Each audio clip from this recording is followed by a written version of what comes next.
আসসালামু আলাইকুম, doctor ARM Jamil বলছি। আশা করি যে যেখানে আছেন ভালো আছেন। তো আমি অনেকগুলো ভিডিও করেছিলাম যে আমাদের স্টমাক অ্যাসিড কমে গেলে কী কী লক্ষণ হয় বা কী কী বিষয় হলে আমাদের স্টমাক অ্যাসিড কমে গিয়েছে আমরা বুঝি, অথবা স্টমাক অ্যাসিড কম থাকলে আমাদের শরীরে কী কী জটিলতা হয়। এই বিষয়গুলো নিয়ে অনেকগুলো ভিডিও আছে, তো যারা দেখেনি তাদের দেখার আমন্ত্রণ জানাচ্ছি।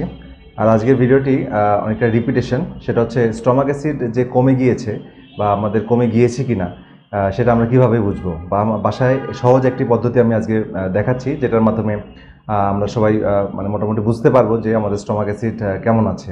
ঠিক আছে, তো চলুন দেরি না করে যাওয়া যাক। প্রথমে আমরা একটা 1 গ্লাস পানিতে বা 4 আউন্স থেকে 6 আউন্স, অর্থাৎ 1 আউন্স মানে 30 ml, 4 আউন্স মানে হচ্ছে 120 ml থেকে 150 ml পানি, অর্থাৎ 1 মগ পানিতে আপনার 1/4 চামচ বেকিং সোডা, খাওয়ার বেকিং সোডা নেবেন সকালবেলা ঘুম থেকে উঠে।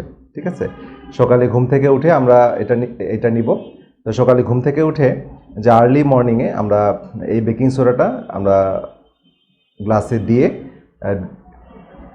খেয়ে ফেলবো। ঠিক আছে, তো খাওয়ার পরে কি করব, তো ওয়েট করব 5 মিনিট। তো 5 মিনিটের মধ্যে যদি আমাদের ঢেকুর উঠে, তাহলে আমাদের বুঝতে হবে যে আমাদের স্টমাকে অ্যাসিড আছে। আর যদি 5 মিনিটও হয়ে যাচ্ছে কিন্তু আমাদের ঢেকুর উঠছে না বা বার্পিং হচ্ছে না, তাহলে আমাদের অ্যাসিড অনেক ঘাটতি আছে। এটা কেন হয়?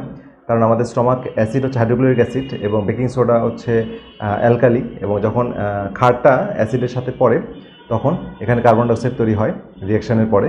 তো এই কার্বন ডাইঅক্সাইডটা বেরিয়ে আসে। তো এটা যদি অ্যাসিড না থাকে তাহলে তো কার্বন ডাইঅক্সাইড তৈরি হয়ে বেরিয়ে আসবে না। তো এই জন্যে আমাদের দেখতে হবে যে উইদিন 5 মিনিটসের মধ্যে আমাদের বার্পিং বা বেলচিং হচ্ছে কিনা। তাহলে এই সিম্পল টেস্টের মাধ্যমে আমরা সকালবেলা এমটি স্টমাকে ঘুম থেকে উঠে আমরা এই টেস্টটা করতে পারি, অথবা দিনে অন্য সময় যদি 6-7 ঘন্টা এমটি স্টমাকে থাকি তারপরে আমরা এটা করতে পারি। ঠিক আছে, তো আজকে ভিডিওটা আশা করি উপকারে লাগবে। তবে এইটা 100% টেস্ট না, তবে এই টেস্টের মাধ্যমে আমরা অনেক স্ট্রং একটা ধারণা মেসেজ পেতে পারি যে আমাদের স্টমাক অ্যাসিডের কন্ডিশন কী অবস্থায় আছে। তো ধন্যবাদ, সবাই ভালো থাকেন। পরবর্তী ভিডিও দেখা আমন্ত্রণ রইল। আল্লাহ হাফেজ।